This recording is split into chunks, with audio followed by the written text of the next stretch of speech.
Assalamualaikum warahmatullahi wabarakatuh. Saya Desta Musafira Kaltara. Di sini saya akan mendeskripsikan apa sih toharoh itu. Pengertian toharoh menurut bahasa artinya bersuci. Sedangkan menurut istilah syara, toharoh adalah suci atau bersuci dari hadas, baik hadas besar maupun hadas kecil dan najis. Suci dari hadas biasanya dilakukan dengan berwudu, mandi, atau tayamum. Dan suci dari najis berarti terhindar dari hal-hal yang najis, baik yang ada di badan, pakaian, ataupun tempat. Yang pertama, bersuci dengan air.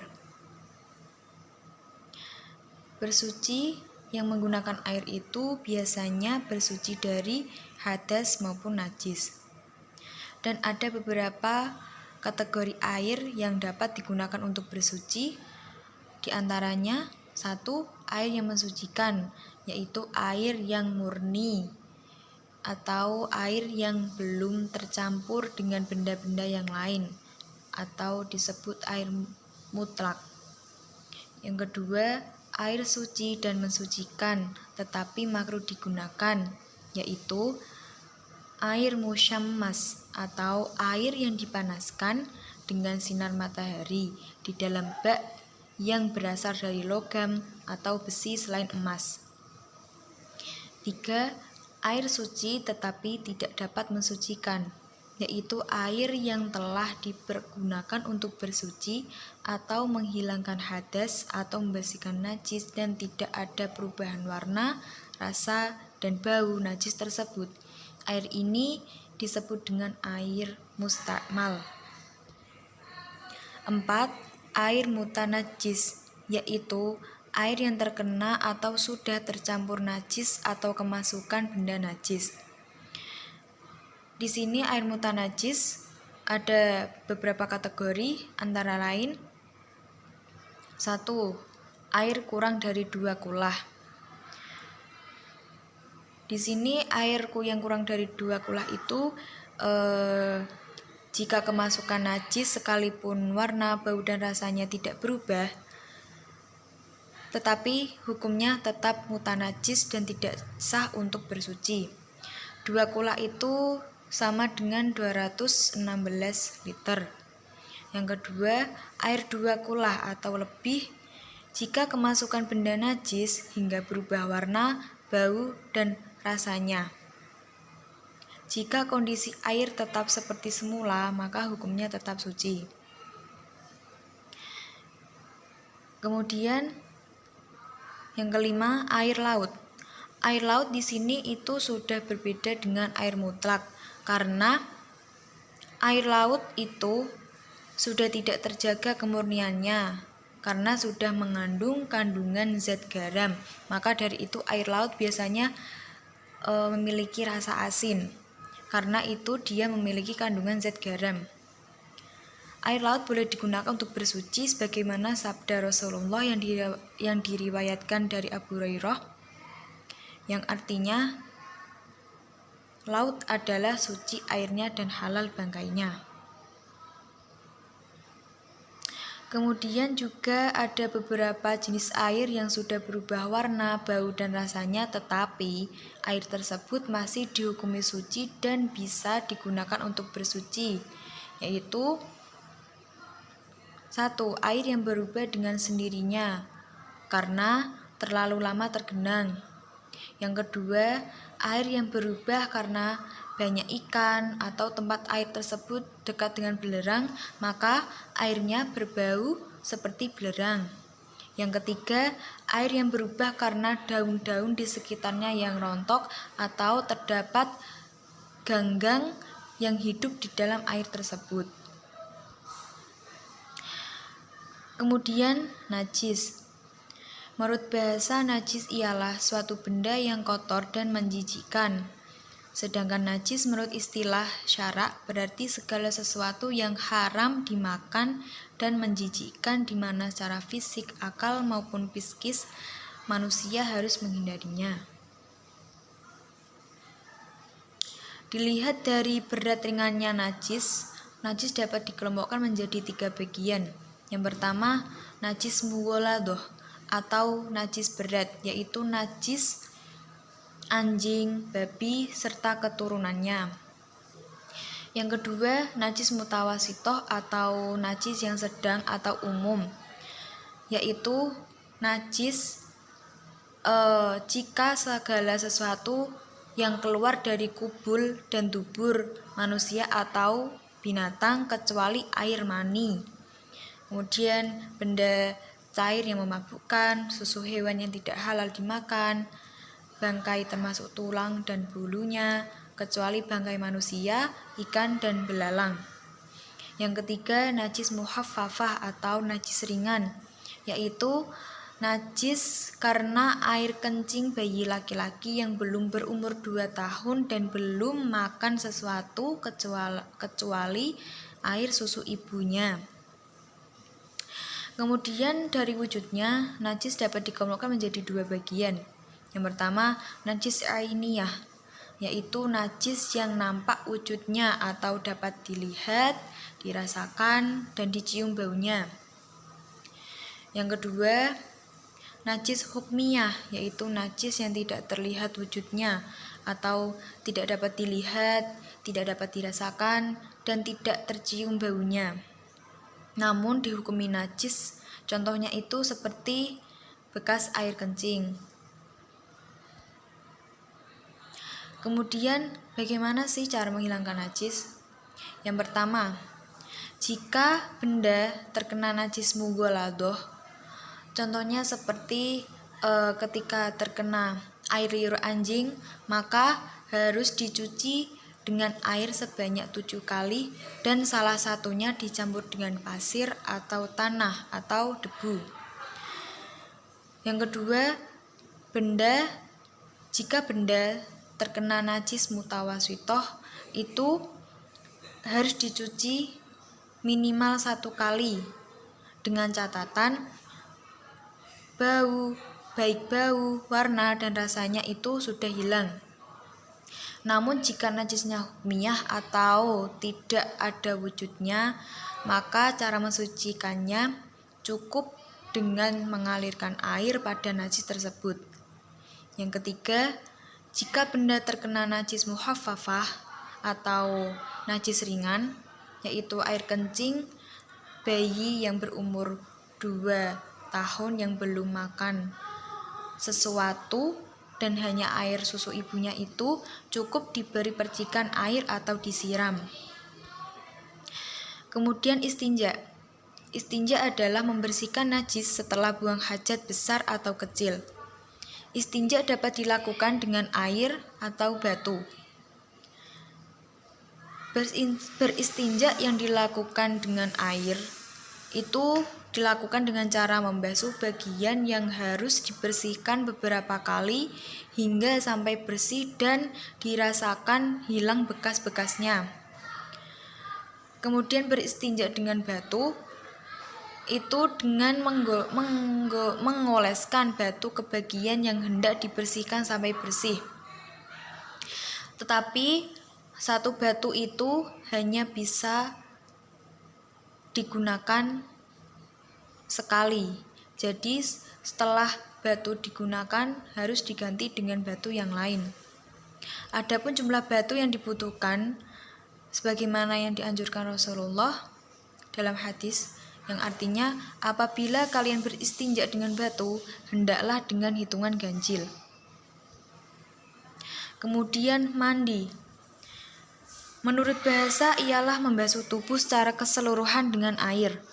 Menurut pengertian syarak, mandi adalah mengalirkan air ke seluruh tubuh dengan niat tertentu untuk menghilangkan hadas besar. Perkara-perkara yang diwajibkan untuk mandi itu ada 6. Yang pertama, bertemunya 2 kelamin, yaitu kelamin laki-laki dan perempuan, atau saat melakukan hubungan intim, baik sampai keluar mani atau tidak, minimal bersentuhan antar ujung 2 kelamin. Yang kedua keluar mani. Yang ketiga haid. Yang keempat nifas, yaitu setelah wanita melahirkan. Yang keempat keluar darah wiladah walaupun setetes. Darah wiladah itu darah yang keluar saat melahirkan. Yang keenam mati kecuali mati syahid. Kemudian tata cara mandi. Tata cara mandi yang pertama niat bersamaan dengan basuhan yang pertama. Yang kedua, meratakan air ke sekujur tubuh dengan melaksanakan fardu dan sunnahnya. Yang ketiga, membersihkan kotoran bagi yang selesai haid atau nifas, atau kotoran-kotoran kotoran-kotoran khusus setelah berhubungan suami istri.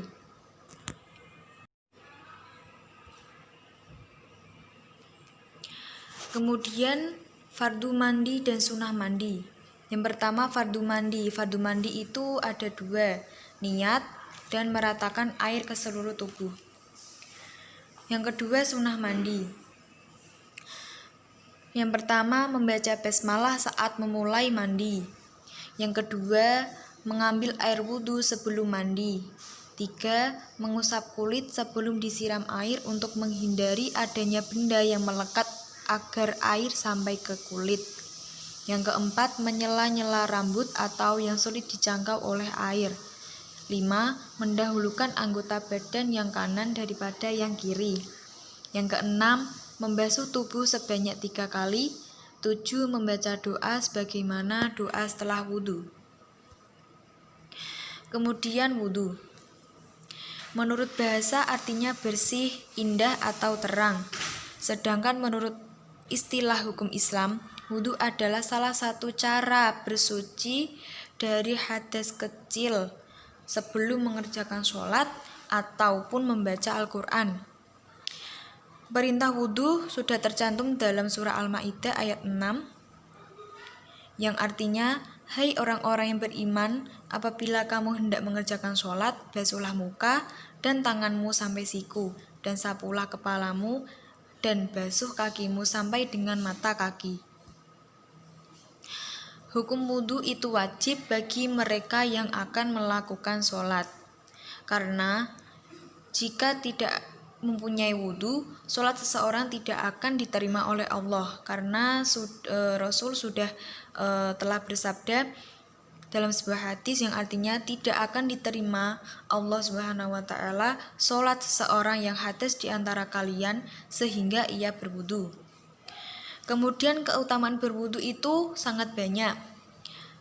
Antara lain di antaranya itu dapat menghapuskan dosa yang dilakukan setiap anggota tubuh dan menjadi cahaya baik di dunia maupun di akhirat. Kemudian syarat-syarat wudu. Yang pertama Islam, yang kedua tamyiz, 3 tidak berhadas besar, yang keempat tidak ada penghalang yang dapat mencegah air sampai kulit seperti jika di kulit kita ada cat kering, getah dan lain sebagainya yang bisa menghalangi air sampai ke kulit. 5. Mengetahui mana yang wajib dan mana yang sunnah. 6. Menggunakan air yang suci dan mensucikan. Kemudian fardu dan sunnah wudhu. Fardu wudhu yang pertama itu niat. Nawaitul wudhu li raf'il hadatsil aswari fardul lillahi ta'ala. 2. Membasuh muka, yaitu mulai dari batas tumbuhnya rambut kepala hingga bawah dagu dan dari telinga kanan hingga telinga kiri. 3. Membasuh kedua tangan sampai siku-siku. 4. Mengusap sebagian rambut kepala. 5. Membasuh kedua kaki sampai mata kaki. Yang keenam, tertib atau berurutan atau bisa diartikan mendahulukan mana yang harus didahulukan dan mengakhirkan yang mana itu harus diakhirkan. Kemudian sunnah wudhu. Yang pertama, membaca basmalah pada permulaan wudhu. Yang kedua, bersiwak. Yang ketiga, membasuh kedua telapak tangan sampai pergelangan. Yang keempat, berkumur. Yang kelima, mengisap air dengan lubang hidung dan dikeluarkan lagi. 6. Mengusap seluruh kepala. 7. Mengusap daun telinga dan bagian dalamnya yang terlihat. 8. Mendahulukan anggota kanan dari anggota yang kiri. 9. Membasuh atau mengusap anggota wudhu masing-masing 3 kali. 10. Tidak berlebihan atau israf dalam menggunakan air. 11. Membasuh sela-sela jari kaki dan tangan. 12. Membaca doa setelah wudhu. Asyhadu alla ilaha illallah wahdahu la syarikalah wa asyhadu anna Muhammadan abduhu wa rasuluh. Allahumma ja'alni minat tawabin wa ja'alni minal mutatahhirin wa ja'alni min ibadikas sholihin. Kemudian hal-hal yang membatalkan wudhu itu ada 4. Yang pertama, keluarnya sesuatu dari dubur atau dubur, dan itu seperti contohnya kentut, itu membatalkan wudhu, kecuali keluarnya mani, karena air mani itu harus lebih diwajibkan untuk melakukan mandi. Yang kedua, hilang akal karena gila, pingsan, atau tidur. Yang ketiga, bersentuhan antara kulit laki-laki dan perempuan yang sama-sama sudah balik dan bukan mahram tanpa penghalang. Yang keempat, menyentuh dzakar atau kemaluan laki-laki atau farji atau kemaluan wanita, atau menyentuh bagian kulit keriput sekitar dubur.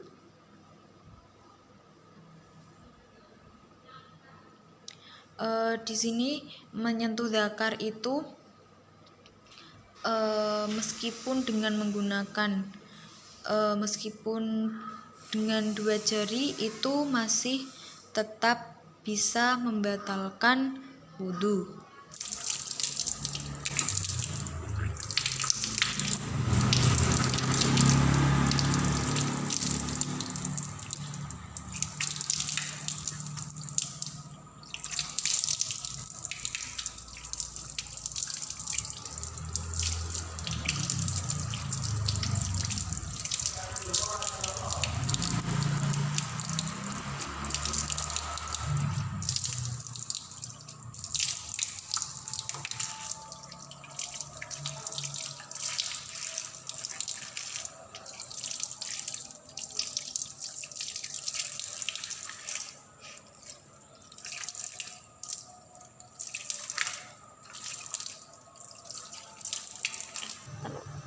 Asyhadu alla ilaha illallah wahdahu la syarikalah wa asyhadu anna Muhammadan abduhu wa rasuluh. Allahumma ja'alni minat tawabin wa ja'alni minal mutatahhirin wa ja'alni min ibadikas sholihin. Selanjutnya adalah penjelasan tentang tayamum. Tayamum merupakan cara bersuci dalam keadaan darurat dalam rangka membuka kesempatan diperbolehkannya sholat. Tayamum adalah mengusapkan debu ke wajah dan 2 lengan dengan ketentuan tertentu agar seseorang bisa melaksanakan sholat dengan sah. Sebab-sebab diperbolehkannya tayamum itu, yang pertama, tidak ada air sama sekali. Padahal sudah mencari dimanapun tetap tidak ada air, maka diperbolehkan untuk tayamum. Yang kedua, karena sakit, dan sakitnya itu ada bagian yang tidak boleh terkena air. Yang ketiga, mendahulukan kepentingan hewan yang sedang kehausan. Jadi jika ada air yang airnya itu hanya cukup untuk berwudu, tetapi jika ada hewan yang lebih memerlukan atau sedang kehausan, maka mau tidak mau harus diberikan kepada hewan yang kehausan tersebut. Kemudian syarat-syarat tayamum. 1. Menggunakan debu. 2. Debu yang digunakan itu suci. Yang ketiga, debu tidak mustakmal atau yang sudah pernah digunakan ya. Yang keempat, debu tidak tercampur tepung atau sesuatu yang setara dengan tepung. Jadi debunya itu memang asli debu atau belum tercampur dengan benda-benda yang lain. Yang kelima, memindahkan debu di anggota tayamum. 6. Mengusap wajah dan kedua tangan dengan 2 kali usapan. 7. Sebelum melakukan tayamum itu terlebih dahulu membersihkan anggota badan dari najis, atau jika ada kotoran di bagian anggota yang digunakan untuk tayamum itu dibersihkan dulu. Yang kedelapan, mengusahakan untuk menghadap kiblat pada awal melakukan tayamum. 9. Melakukan tayamum setelah masuk waktu sholat. Yang ke-10, melakukan tayamum setiap hendak melakukan sholat fardu. Karena melakukan tayamum itu sekali melakukan tayamum itu hanya digunakan untuk melakukan kewajiban satu fardu. Contohnya seperti jika masuk waktu sholat maghrib kita tayamum, berarti tayamumnya itu hanya untuk sholat maghrib saja. Jadi nanti sholat isyaknya melakukan tayamum kembali. Kemudian fardu dan sunnah tayamum. Fardu tayamum antara lain: 1. Memindahkan debu di anggota tayamum. 2. Niat, yaitu nawaitu tayammum listibahati sholati fardholillahi ta'ala. 3. Mengusap wajah. 4. Mengusap kedua tangan sampai siku-siku. Yang kelima, tertib atau berurutan. Sunnah tayamum. Pertama, membaca basmalah ketika meletakkan tangan ke debu. 2. Mendahulukan anggota kanan daripada yang kiri. 3. Mendahulukan bagian atas dari wajah daripada bawah. 4. Jarak antara mengusap wajah dan kedua telapak tangan tidak terlalu lama. Jadi setelah melakukan mengusap wajah langsung diteruskan dengan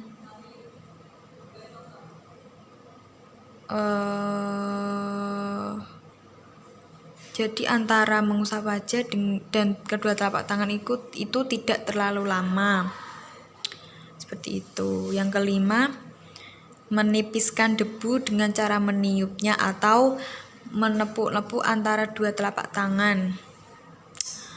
Jadi itu kan menepuk-nepuk antara dua telapak tangan itu pastikan saat kita mengambil debu itu kan pasti kita meletakkan kedua tangan kita.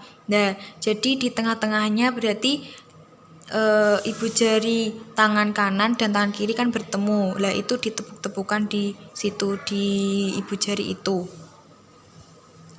Kemudian hal-hal yang membatalkan tayamum. Yang pertama, semua yang membatalkan wudhu.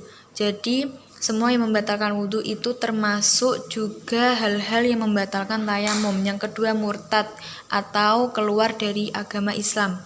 3. Ditemukan air sebelum melakukan sholat kecuali bagi orang yang bertayamum karena sakit.